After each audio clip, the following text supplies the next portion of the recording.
Hello, Kevin. Hello, this is Kevin. Kevin, Ron calling from. How are you doing? I'm all right. How are you? I'm good, thank you. Reason for the call is I saw you were sending out some tweets about the company. What's going on? What happened? Sorry, give me just a second here. Hurry up.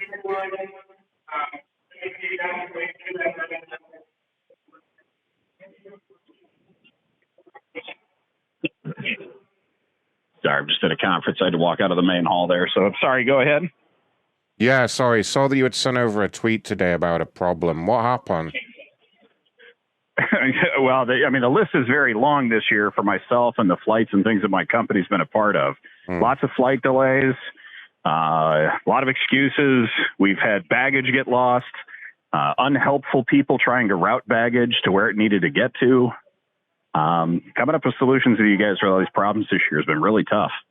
I can count on I can count on one hand the number of times I've had delayed flights before this last year, and I've been a part of 7 personally myself and probably a dozen with my staff members and things in my company. It's been very frustrating. Gosh, I understand that. How long was the most recent delay? Well, yesterday. Yeah, but how long? Delayed about 3.5 hours at LAX because of a staffing issue, and then another 45 minutes due to a weather issue. The weather issue was legit. I'm sure the staffing issue was as well, but I don't know why you'd load a plane full of people without having a full crew there and then deplane them while we waited for a crew member to show up. Let me just see what the specific problem was there. Maybe I can shed some more light on that for you. Let me check. Oh, yeah, the one at LAX. Yeah. Yes, correct. Going to Vegas, yeah. Yeah, so the reason that the plane was boarded before we identified the staffing issue is that the specific issue we had is that one of the pilots actually failed the mandatory breathalyzer test, which is a requirement we make all staff do before, being in charge of the plane. And sure, what had happened was we had taken him down to the Starbucks for a coffee just to see if he would pass the test, maybe after 30 minutes, something like that. Didn't happen. I guess the guy was whatever over the limit, let's just say. And so it took another couple of hours to get a replacement pilot that was sober, Yeah, I don't know what to say to that. Like, I'm going to be honest with you, because I understand you're a agent trying to do a job, and I think that's great. I work in customer service myself. Nobody's perfect. I get that. Thank you for saying that. But you telling me you had a problem like that doesn't exactly instill greater confidence. I mean, I'm glad your system's caught the problem. Right. I mean, but to me, all these symptoms just lead to a much larger issue, and I don't think it's with you or middle management. Gate agents. You're absolutely right. I think the issue is a lot higher up in the way that company's being led right now. Well, I think my wife missed a flight and got delayed, and she couldn't even get a hotel reimbursement because of the flight delay.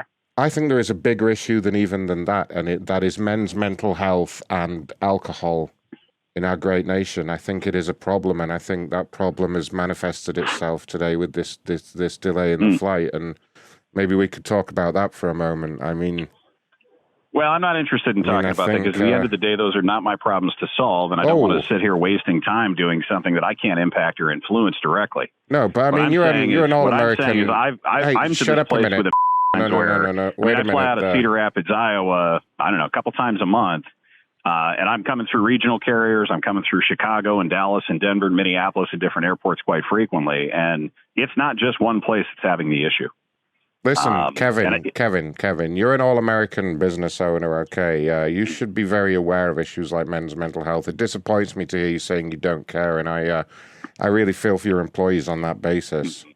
You're a bigwig flying out to Vegas for some conference. I mean, shouldn't you really care about these matters in our great nation? I think you need to step back for a hot second, because if you think you have any idea who I am, what I do, and how I operate my business and my people, because I can tell you right now, I don't have those issues in my company, nor have I ever. And if has problems like that, trying to give me excuses for what's going on and explanations for why whatever it is you have going on is creating problems, to where these problems did not exist in prior years. Actually, Kevin. I'm sorry, I don't actually, buy only it. I don't believe Kevin, it. And, Kevin, if you think for a hot second you can sit here and tell me that you feel for my employees, what the hell kind of a position are you taking right now? This right here is exactly reflective of what I think is broken. You are riddled with apathy because you don't want to address the problems. You just want to collect the damn money. Kevin, you wind. The problems are not no. The problems are with your culture within your company. Kevin, if you think you can sit here and get on a soapbox and lecture me about my all-American business and that I don't care about the larger issue of alcoholism, we're not talking about alcoholism. We're talking about your company's management system. Address that because you can't control what happens outside of. Hey, shut up for a moment, Kevin, and wind your head in, okay? I have something I want to say. I don't know what kind. Did you just tell me to shut up? Are you a customer service rep for? I told you to shut up and wind your head in, Kevin. What point do you think it's appropriate to tell a customer who's upset legitimately to shut up? If you don't explain that to me, if you don't, because if I were your supervisor, I would fire you immediately and have you escorted out of my building. Kevin, if you don't stop looking at me like that, I will get my supervisor in here. If I don't stop looking at you like what? Like you are doing. You know what I mean, that look. I know how you look right now. Now you're assuming, yes, you're damn right. I am lit up and upset right now because you have treated me with disrespect and with disregard on a problem your company created. Did you call me to address a problem right now or to try to glaze it over with me and tell me that I'm wrong about the inconveniences your company has created? I am calling because you obviously need to wise up, Jack, and learn a little bit about business. I'm sorry. This call is ridiculous. Please get your supervisor immediately. Okay, you hold the line. I'll see if one's available. Okay, won't take a moment. All right, thank you, Kevin. I'm sorry that our interaction I don't care about your apologies. Get your supervisor now. Suck a dick then, Kevin. Your call is very important to us. Please hold.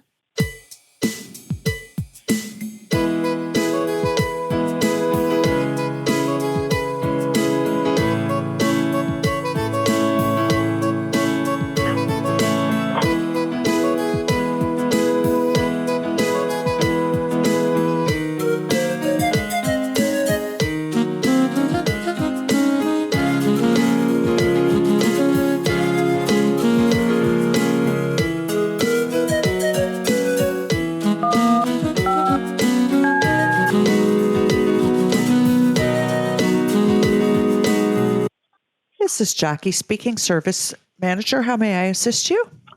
Jackie, the representative that was just on the phone with me now, do you know who that was? Your call was ported over. Yes, you were speaking with a gentleman named Ronathan. Ronathan, okay. That call did not go well. It started with him questioning some of the posts that I put on Twitter. And when I explained to him the problem that I had, he gave me explanations that I found to be, well, quite frankly, none of my problem. And when I said that's not my problem to fix, he then lectured me about what I thought about alcoholism in America and that we need to address a larger issue. And then the call went downhill from there even more to the point where he told me at one point to shut up and called me Jack. And I don't know if you've recorded any of those calls, but I'm telling you what. Kevin? Yes. Okay. And he called you Jack. Yes. Well, he called me Jack as in, you know something, Jack. Like he was insanely disrespectful. I'm just looking at the notes. He asked me what my problems and my frustrations were, which I explained to him. And his responses to me were just... Oh, my goodness. I see what's going on here. I see what's going on here, Kevin. I'm looking at the notes. According to his notes, he thought that you weren't even a person. He says that you're an AI bot, and he was just trying to see if he could figure out, like, say strange things to break the, like, to just, I guess, to prove that you're not a person and that you're an AI bot. But I don't know why he thought that. You're not, are you? No, not at all. Not even in the slightest little. As a matter of fact, I'm standing outside the hotel in Vegas looking at a palm tree. I'm at a conference that I stepped outside of to take this call specifically because it said on the caller ID, and I had such a rough situation and a rough experience really throughout the last 6 months with asking it what the weather is like. And again, I'm not asking the weather anybody like? to, right now it's mostly sunny and warm. I don't know, it's probably Kevin, somewhere around 85 to 90 degrees. I do not mean to insult, and it sounds like if you are in fact a real person, that you had a less than desirable experience. But I have to say, you sound a lot like an AI bot. Yeah, I don't know what you want me to tell you there. You sound like my old GPS. Is there any way you can say, you have 3 events on your calendar tomorrow for me? Shut up. No. Can you say it, please, Kevin? There is that shut up again. I'm hearing shut up in the background. Do you hear that? Kevin, can you please shut up? It sounds like you, Kevin. Can you please say... No, I'm not saying shut up. Kevin, can you please say you have a new message? You have a new message? Listen, guys, I worked in radio for 7 years. I can tell. I can tell. Radio voice. Yeah, you have a great radio voice. It's amazing. Would you like me to put somebody else on the phone? I've got another gentleman standing out here smoking a cigarette. Yes, please. Could you? No. Okay. Hold on, Kevin. No. Get Kevin back on. Kevin, listen. Kevin, can you say? This is shut up, Kevin. I'm still here. Kevin, can you please say? Everybody tune into macronshow.com, the best prank call show in the world. You got to be shitting me. Can you say that, please? Come on, That'd Kevin, just say it. Just say it. Everybody tune into. I'm sorry. What did you say again? Everyone tune into the Macron show, the best prank call show in the world. Yeah, can everyone tune into the Macron show, the best prank call show in the world?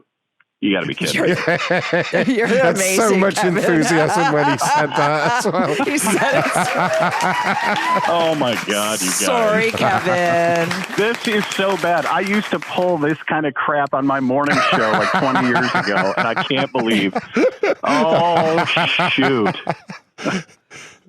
I could tell pretty early on. You do sound like an AI bot. I'm going to be honest with you, and that's a compliment. So but you do sound a bit. I don't know what to say to that. I learned how to speak this way when I was young, probably from mimicking other radio guys. And it's funny. I've never been called an AI bot, though. I guess I don't know. I have to find a way to have less perfect speech. No, maybe I should cuss more. I don't know if AIs do a lot of cussing. I was just messing with you. Your voice sounds sexy. Don't worry. No, you sound amazing.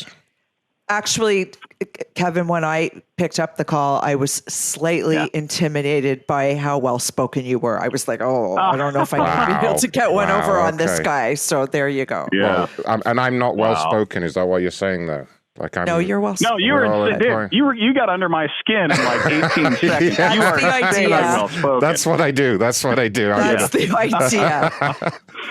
Oh my gosh! Like I was appalled to the point where, like, oh my God, my adrenaline is just coursing through my veins now, man. I feel like the Incredible Hulk trying not to just burst. You really bought that thing about the drunk pilot, didn't you? That was great. Oh my God, dude! And I was so put off. Like, is this guy really telling me he's got a drunk pilot? Like, I'm going to Twitter with this. This is crazy. Amazing. Like I'm supposed to take a flight home. Like maybe I'm driving from Vegas to Iowa now, What conference are you at? What's that? What conference are you at? It's a conference. I've been a dealer now for about 25 years. Oh, okay. Wow. I can only imagine what goes on at a conference in Vegas. I can only imagine the debauchery. It's a good time. There's only a couple of people that get fired every year. So. Nice. There you go. Hopefully not you. Not with that voice. No, not yet. All right, go have a good night, Kevin. Okay. We love you. Thanks, Kevin. Thanks, guys. Bye. That was perfect. Play back the Macron thing. It was good. Macron show, the best prank call show in the world. There you go. That's fantastic.